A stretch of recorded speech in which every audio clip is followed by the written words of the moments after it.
Hey, my laser loving friends, welcome to Laser Secrets, the podcast that's all about giving you the knowledge, confidence, and skills you need to be the best laser aesthetic practitioner possible.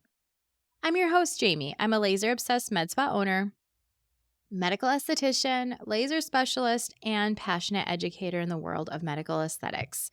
Today's episode is part of my Fast Science series, where we take a closer look at laser concepts and make them simple, actionable, and easy to understand. And today's topic, it's one I get asked about all the time, and I'm sure you do too. Why can't laser hair removal work on blonde, gray, white, or red hair? Okay, so if you've ever had a client sit in your chair asking, but what about my light blonde hair? Or is there a laser that works on gray hair? This episode is for you. So let's clear up the confusion and delve into the real science behind why lasers and light-colored hair don't mix. To understand why laser hair removal doesn't work on blonde, white, or gray hair, we first need to explore the fundamental principles on how laser hair removal operates. Laser hair removal relies on a process called selective photothermolysis, which is a technical term meaning the laser targets a specific color or chromophore in the skin. It delivers heat that destroys the hair follicle while sparing the surrounding tissue. For hair removal, the chromophore we target is melanin, the pigment responsible for the color of hair and skin. Here's the straightforward breakdown. The laser emits a specific wavelength of light, such as our Alexandrite 755, 1064 Nd:YAG, or diode 810. This light seeks out melanin in the hair follicle, is absorbed by it, and converts into heat. This heat then damages the follicle. It denatures that bulb area and the lining of the hair follicle, inhibiting it from producing new hair. So it basically kills the follicle.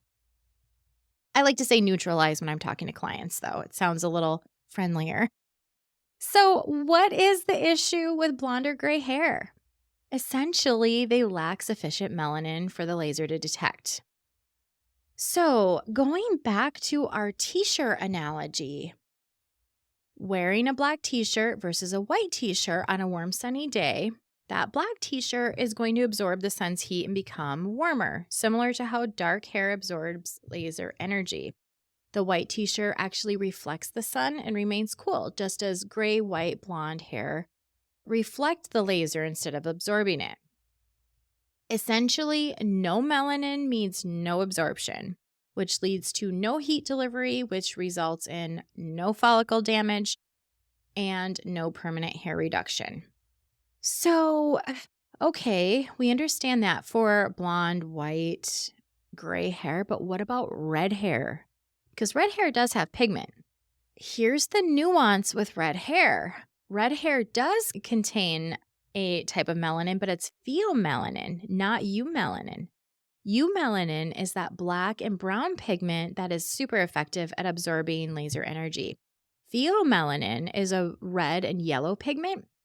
It does not absorb laser energy as efficiently. So it's kind of like that t-shirt again. Think of, instead of the white t-shirt, that maybe it's a yellow t-shirt or light orange t-shirt. You're still not going to get that energy absorption or heat absorption with a yellow or orange t-shirt where you would a black t-shirt. So while some darker shades of red hair might experience partial reduction, true redheads are unlikely to see significant results with hair removal. And here's the thing that can happen also, like say that hair follicle heats just a little bit and just damages the follicle. You could have a reduction in the thickness of hair. And we see that also with even darker colored hair if we don't use enough energy, where you're actually damaging the follicle and then the hair is still growing back, but it's wispier. So you may see that happening. Now, I get asked all the time too, are there any workarounds for light hair? Really, the answer is not with traditional laser technology. And here's why. So first of all, I've had lots of questions on, but what about 1064 Nd:YAG? Because it's our workhorse laser, it penetrates deeper into the skin. But really, this heavily still relies on melanin to absorb that laser energy. And this makes it super ineffective for that light colored hair. Also, IPL, intense pulse light, or BBL, broadband light, which is, one and the same essentially. These devices also depend on melanin absorption and are similarly ineffective for blonde, gray, and red hair. And then this is a weird one, but I've had questions about this, and I've also seen some cringy stuff on TikTok and Instagram about this. Why don't you, as a workaround, dye the hair before treatment? Okay, so this does not work. An artificial pigment only coats the hair shaft. It doesn't reach the follicle, and this is where the laser targets. And actually, by doing this, you could actually put the person at risk for a burn because that is going to artificially just heat the outside and not do biologically what actual hair with melanin does. So the alternative solution for permanent hair removal, electrolysis. This method involves inserting a fine probe into each hair follicle and delivering an electrical current to destroy the growth center of the hair. So unlike lasers, electrolysis does not rely on melanin, and so it's effective on all hair colors, including blonde, gray, and red, and it happens to be the only FDA-approved permanent hair removal method for light-colored hair. Something to keep in mind, if you have a practice that you do not have electrolysis at, maybe recommend if you guys do waxing or sugaring, that could be a really great solution for that client. But really have a very real conversation with them and educate them on it's not that you do not want to treat them as a client. It's because it will not be effective. And I guarantee you having a very real conversation, but educating them and giving them the information about it, they will understand and appreciate your honesty. Another aspect of having great results with laser hair removal is proper cooling. So let's talk about this a little bit. So regardless of hair coloring, proper cooling is essential. So this is for before and after laser treatments. And the reason why is because it protects the skin from overheating and creating injury to the tissue around the hair follicle. So this helps to reduce the risk of burns or discomfort. This does minimize the pain and discomfort during the procedure, and it decreases inflammation. So this promotes faster recovery. Many modern laser systems are equipped with built-in cooling mechanisms, such as a contact cooler or cold air like a Zimmer. This safeguards the skin during treatment. If your laser device lacks a built-in cooling feature, applying a cold compress to the treatment area for about 2 minutes before the procedure can really enhance the client comfort and protect that skin. At my practice, we use the Quanta Lightstar for our platform that we do hair removal with, and we use the Alexandrite or the 1064 Nd:YAG. But our laser platform actually has a cooling plate on the laser hair removal attachment.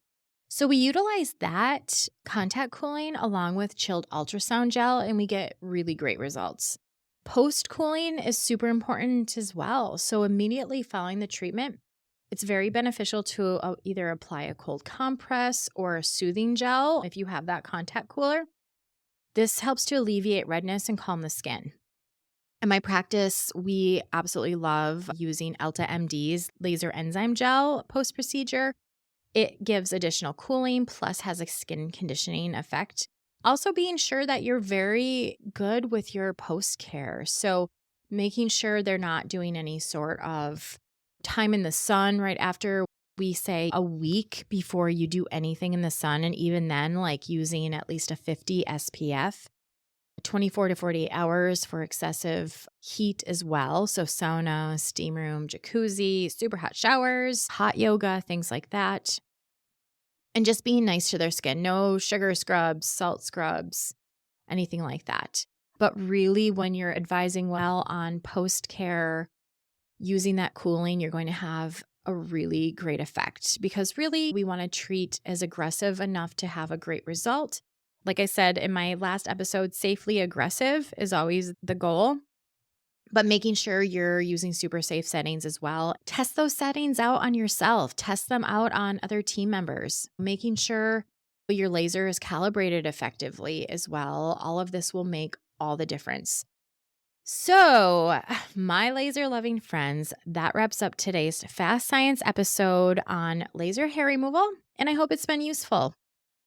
If you enjoyed this episode, please subscribe, leave a review, and share it with your fellow aesthetic pros. And if you have questions, suggestions, or are interested in working with me directly, send me a DM on Instagram at Laser Secrets Consulting. Until next time, stay confident, stay curious, and here's to having the best laser results ever.